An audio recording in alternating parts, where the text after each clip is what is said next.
Hey everyone, so welcome back. We're going to be talking about refrigerators in this next part.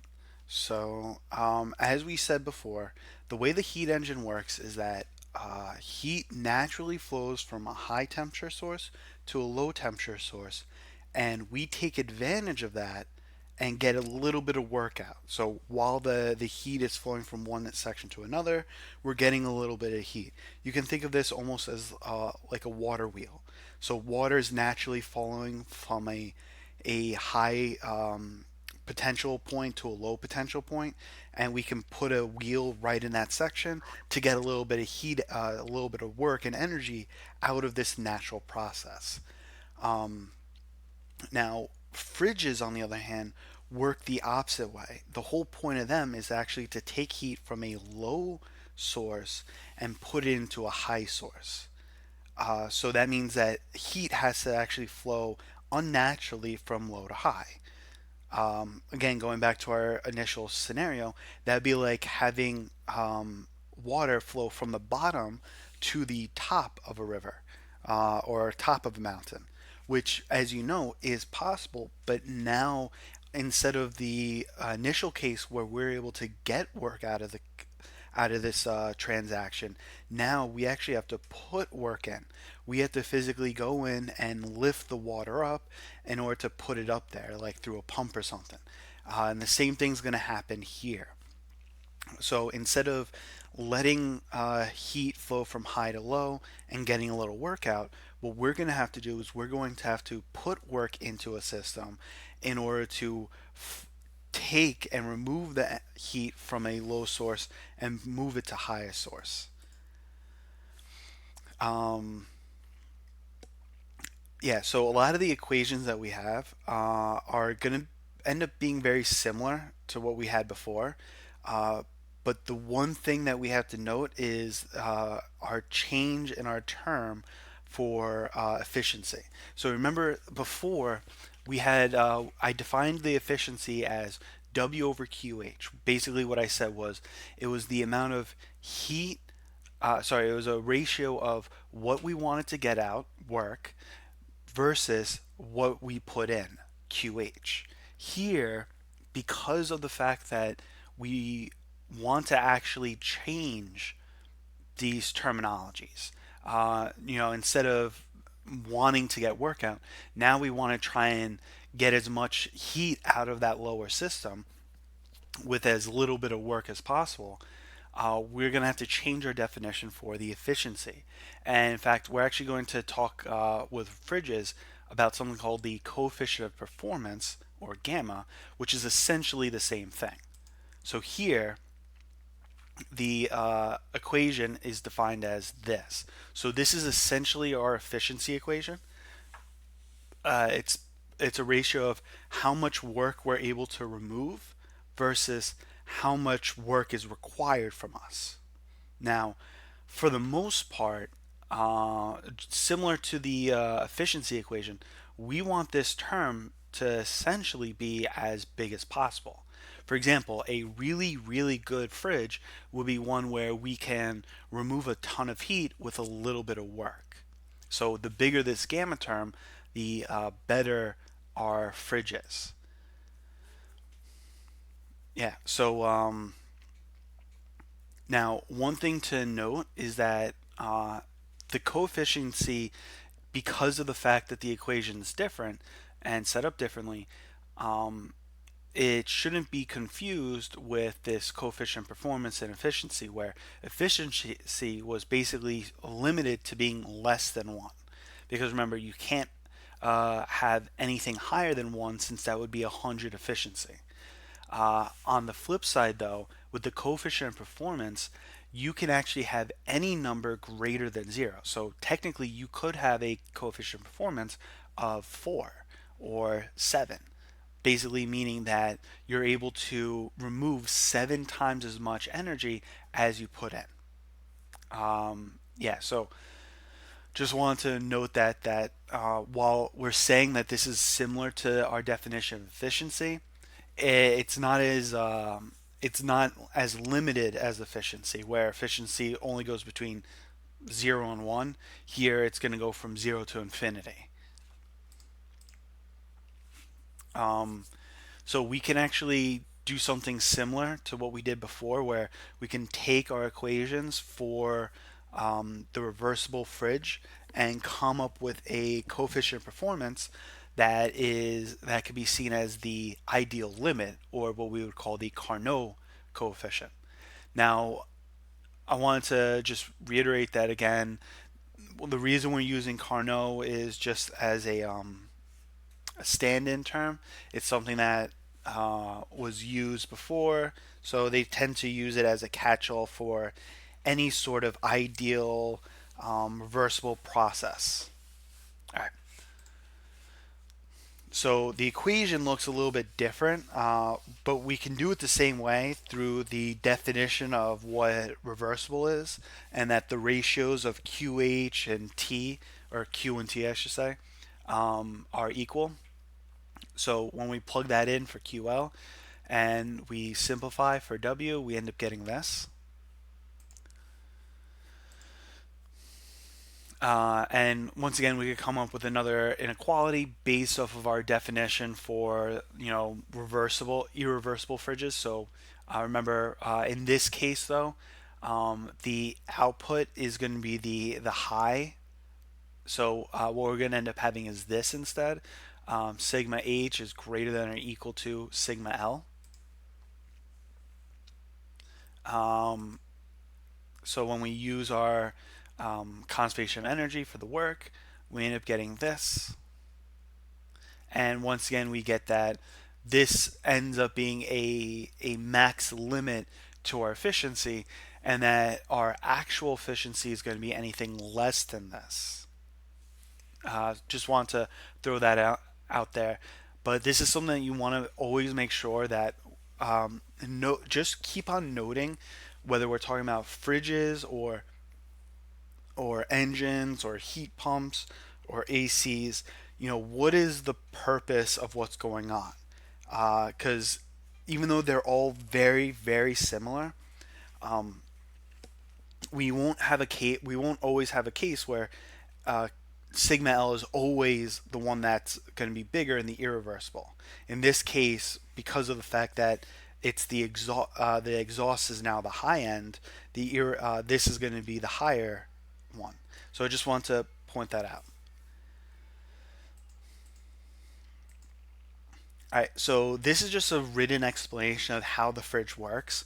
So the way this ends up working is it sort of takes advantage, still works through the concept of heat flowing from high to low, but it ends up doing so in a artificial way. So the way it works is there are these coils. There's some coils inside the fridge, and there's coils outside the fridge. And then there's two segments between this boundary of inside and outside. There's a compressor and an expansion. Basically, what ends up happening is there's a substance within this tube, and it'll end up going into this compressor. So yeah, so uh, the substance starts out in here, and the substance is initially at a lower temperature than what's inside the fridge. So, because of that, heat's going to flow from inside the fridge, which is hotter than the substance, and flow into the colder substance. That substance then goes through a compressor, which then basically ends up increasing the temperature of that substance by evaporating into a gas. Now, once it's in here and it's flowing on the outside, it now is much hotter than the environment. So once again, heat flows from high to low. So it's going to flow from the hot coils into the cooler environment. And then it comes into here, goes through this expansion valve, where it will then end up lowering its temperature again, and then it just keeps on repeating that process. All right, so that's pretty much how it ends up working. It ends up constantly going through this whole thing of having its temperature lowered lower than the fridge, so that heat flows out of the fridge. Then it ends up getting a temperature higher than the environment, so that it flows out into the environment. Now this ends up making two important things about fridges in order for them to work. First, what this means is, if anyone's ever seen the SpongeBob episode where SpongeBob opens up the fridge and it ends up freezing, or leaves the fridge open and ends up freezing his entire house, according to this and the way the fridges work, that won't happen because every time this cycle runs, heat is flowing into the environment. Well, that environment is matching the temperature of inside the fridge, meaning that the compressor, the entire cycle, is going to continue running because of the fact that the inside the fridge is too hot. But if it keeps running, it's constantly going to be expelling heat out back into the environment. So it would actually end up increasing the heat of the entire room rather than decreasing the heat. Another thing that this means is that if you have your fridge in a very hot area, like maybe you have it in a basement or in a garage during the summer, uh, it won't work nearly as well. In fact, a fridge will optimally work better in a cooler environment, because what that means is that when it comes through here and that gas is raised to that higher temperature, there will be more heat flowing out of that than before, meaning that it'll only have to run a few cycles in order to get the inside fridge down to the proper temperature. So that ends up being another thing, that you want to make sure that fridges are placed in areas that will allow it to run properly in a cooler environment or cool enough environment. Um, and you'd also want to make sure that even if the room it's in is cool, that it's not in a enclosed space, because then the environment around the fridge might heat up very high. So a lot of setbacks that you might end up finding with fridges, having them in enclosed spaces, having them in hot areas, um, things like that. This is why it ends up being an issue, and why it will end up resulting in the fridge breaking down quicker. All right, so here is a practice question. Pause the video, work on this up, and we'll go over in a second. All right, so what they what they want us to do here is, this is what I had mentioned before. So the idea is, we're going to have a heat engine, and we're going to put the heat engine, we're going to put the exhaust section into a low temperature source. Now, in order to get the temperature actually lower, it's going to end up going into a fridge. But of course, because the fridge is an unnatural low temperature environment, that's going to be expelling heat back into the typical environment temperature. So that's what we end up having here. So they want us to figure out what is the actual efficiency of the entire system. Now we're assuming that this entire system is reversible. So for the heat engine, well, what we have is this. So we have the ratio of the entropies of the input and the fridge's output section. So we end up having this. Plugging it in to our equation for work, we have an equation that the work is equal to this. For the fridge, the input is that lower temperature inside, and then we have the exhaust environment. So once again, doing the same thing, we get an equation for the amount of work done by the fridge. Because of the fact that we want to try and get these into similar terms, what we're going to do is use this equation, because this is still true for QR, and plug it into here, so that now we have it in terms of QH. Now the total work is the sum of the work that we get from the heat engine minus the work that we have to put into the fridge. So we end up getting that the total work is equal to this. And when we take the efficiency, we get this. Basically ends up equaling the Carnot efficiency. Now, this ends up making sense because if we take a step back, while we did improve the efficiency of the heat engine, the fridge ends up working against us and lowering that efficiency because of the fact that it's still operating at the environmental temperature. In fact, if we really think about it, the heat that gets removed from the engine still eventually goes into the environment. So it ends up working the same exact way as if we didn't have that fridge to begin with. Now, of course, this is only true because it's a reversible process. If it was irreversible, we would find that the this whole aspect will be significantly less than the normal efficiency if we just had the engine by itself. Because again, every single time we have more transformations of energy, we lose more and more energy to friction and stuff. So we'd end up having a much higher output entropy than if we just had the single heat engine. All right, here's another question. Pause video working itself and we'll go over in a second. All right, so it says that we have a 100-watt light bulb that is inside of a Carnot fridge that draws 100 watts, and they want to know, can the fridge still cool below the room temperature? So that means that the amount of work done and the amount of heat exhausted is going to be 100 watts.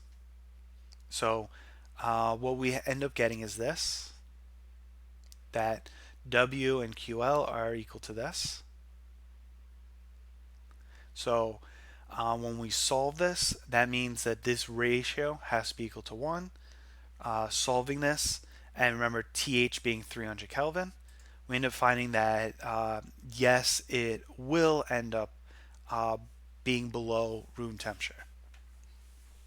In fact, we could get it down to half of that temperature. All right, here's the next question. Pause video, work on stuff, and we'll go over in a second. All right, so what we're going to do here, we're going to take our equation that we have that relates work with the low temperature. Of course, we're using this altered form. Then what we're going to do is, so they tell us this, that the specific heat is given by this equation, or heat capacity. So we can combine this into our equation that relates heat capacity to heat, which will look like this.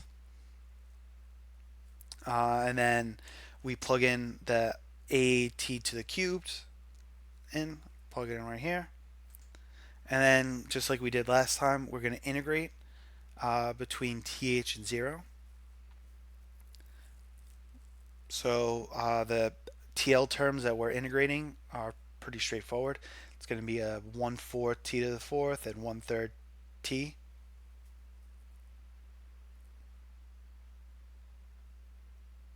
I think that's supposed to be t cubed. I think I might have made a mistake.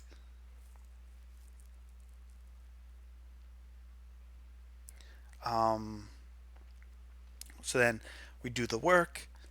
Yeah, I'm gonna have to go back and fix this because this is supposed to be t to the cubed and this is t to the cubed. But what we end up getting is this, that the amount of work is represented by this equation.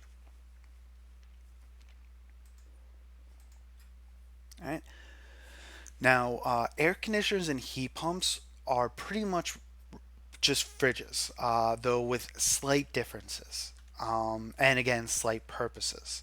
So what this really means is that it's going to change some of our definitions for coefficient performance, but for the most part, it still acts the same way.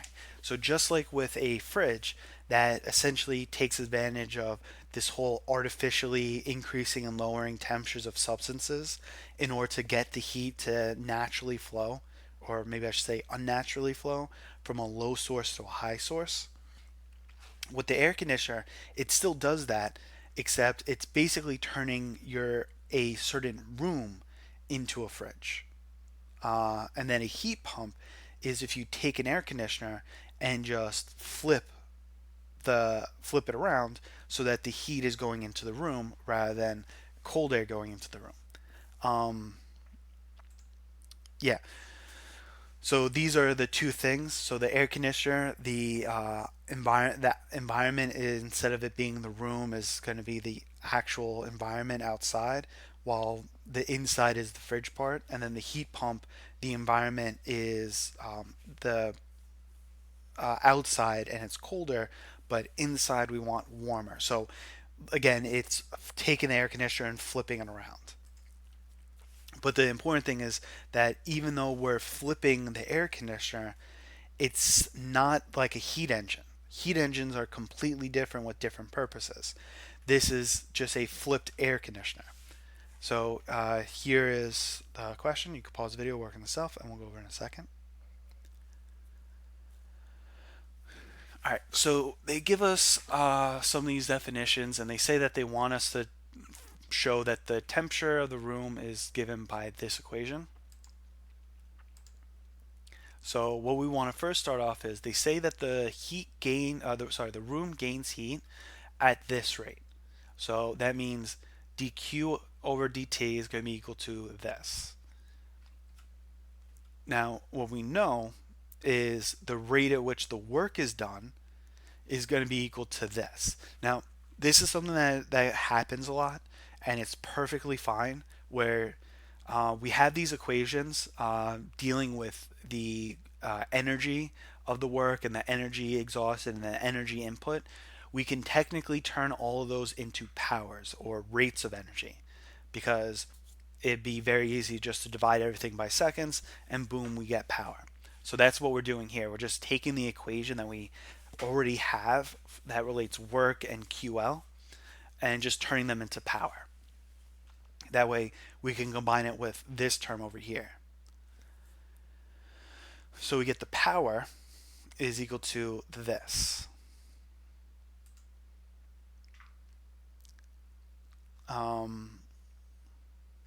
So from here, what we can do is we can kind of try to work with this a bit. As we see here, we want to try to get TL on one side and then everything else on the other. So starting off, just moving the A and TL over with the P, and then expanding this top section. And then from there, just trying to find ways to combine TL, all the TLs together. Now, if we bring everything to one side, we end up getting this, which can actually be rewritten to look like a quadratic formula or a polynomial where we have x squared plus b times x plus c. So from here, we have a way of getting TL by itself in a very nice way using the quadratic formula. Negative b plus or minus square root of b squared minus 4ac all over 2a. So going through there, plugging all this stuff in, we end up getting this. So pretty much exactly what they said, though we do have to make the distinction that because TL is going to be the lower temperature, that means that this plus or minus has to be negative. Because right now, the way this is we have TH, which is going to be increased by this term, and then increased by this term. So that would mean that TL is going to be some number bigger than TH. So that's why we take the negative, so that this will at least counterbalance this added term in order to make it lower. All right, here's the next question. Pause the video, work on the stuff, and we'll go over in a second. All right, so just like some of the other questions we've done, we're just going to take the equations that we already worked with and just solve it. So they're talking about the power, and they're giving temperature ranges, and they want us to find A. So the easiest one to work with is this one. I'm pretty sure you could probably use the other one too, but it would probably be more work than you would need. So you can actually just use this first equation, which is comes from the previous slide, and just solve for A. So we end up getting that the room ends up the heat loss coefficient is given by this. All right. So talk a little bit about the Carnot cycle. Um, so this is what I said before, that this is a very specific reversible cycle, and the cycle is one with two expansions and two compressions. And the two expansions are going to be basically isothermal and isentropic, and same thing for the compressions. So it's going to go isothermal, isentropic, isothermal, isentropic. So this is just a step-by-step procedure of what's happening in the process. So it starts at some temperature with some entropy. Then it goes through an isothermal process where, remember, isothermal means the temperature remains constant.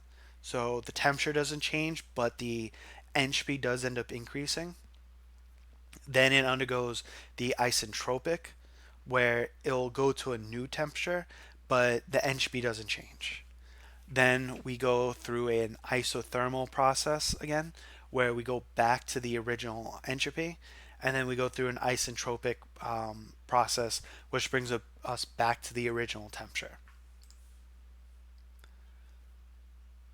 Yeah, so they're stating a difference between this sigma capital H and sigma capital L versus sigma little h and sigma little l. So the lowercase h and l are referring to the entropy changes. So like this is the entropy change during going to the high section, well, and sigma L is going to the low section. But sigma capital H and capital L are, if you can think about it, is the actual state values that they're in. So I guess a good example of this would be these terms are referring to like the actual internal energy within the system, while these terms are representing the change in the internal energy.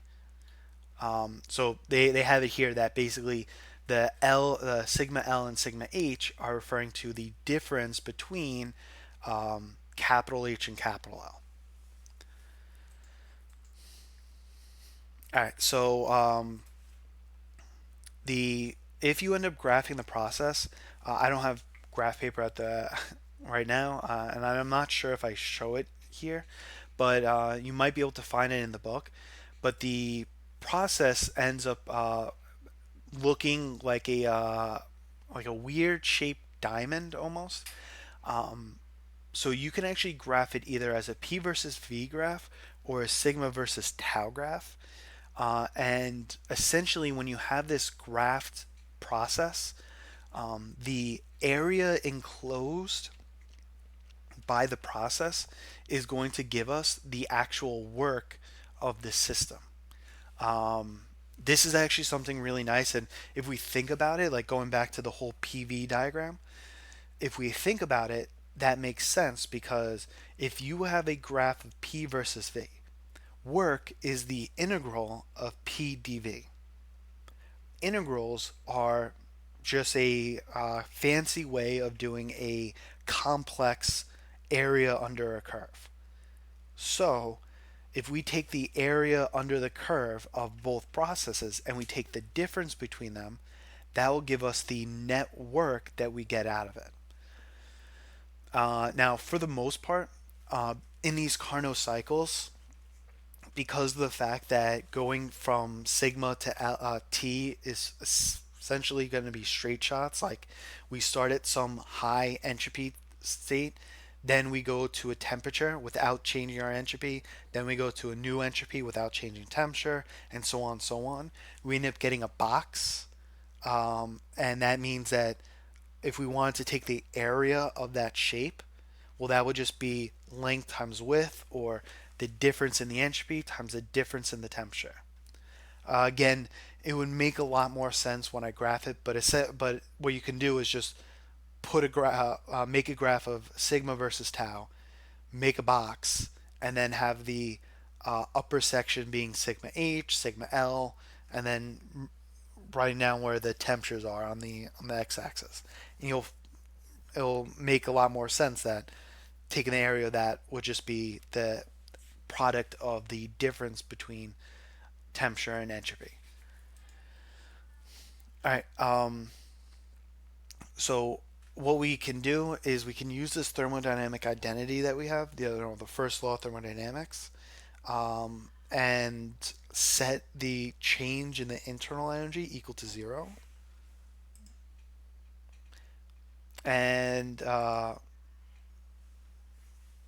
this will allow us to kind of get relationships between this tau d sigma and p dv, as well as also coming up with equations for the high heat.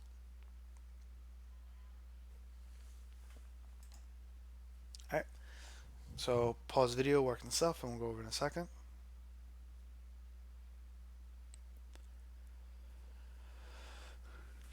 All right, so here they want us to figure out how much heat is absorbed as it expands isothermally to volume 2. So since it's an isothermal process, we know that the change in temperature is going to be 0, and we know that the internal energy is going to be 0.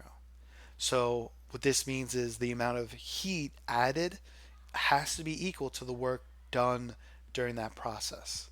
Now the work being done, as we know, in a lot of these processes, we have to take the integral of P dV. P, we're going to plug in the ideal gas law. And then when we integrate dV over V, we get this. So this represents not only the work done during the isothermal process, but the amount of heat added to the system. All right, here's the next part. Pause the video, work on itself, and we'll go over in a second. All right, so during this isentropic process, no more heat is going to end up flowing, but we will end up having a change in temperature, and we will, because we still have a change in volume, we'll still have a change in the work. Now this one's going to end up being a little bit different. So using our thermodynamic identity, we get that here the work being done during this section is going to now be equal to the change in the internal entropy, now that we finally have a change in temperature. So we take the difference in the temperatures and times it by 3/2 n, and that's what we get for the next part. All right, here's the next part. Pause the video, work on stuff, and we'll go over in a second. All right, so now we're going to compress it isothermally. And again, we want to figure out the amount of work done and the amount of heat during this process. Once again, we pretty much just copy and paste what we did in part A, but we have to change our terminologies to V3 and V4 and TL. Now, there is, if you remember, an equation that relates V3 and V2 based off of the isentropic process. So you had to kind of go back to remember this, but this is how we're going to be able to relate V3 and V2 and V4 with V1. So we take this, and then this basically tells us that this is going to be true for essentially V3 over V2 as well as V4 over V1. So we can actually get a relationship between V3 and V4 and V2 and V1. So our equation ends up looking like this. So it should look very similar to what we had in the first process in part A. All right, here's the next one. Pause the video, work on itself, and we'll go over in a second. Once again, just copy and paste what you did in part D.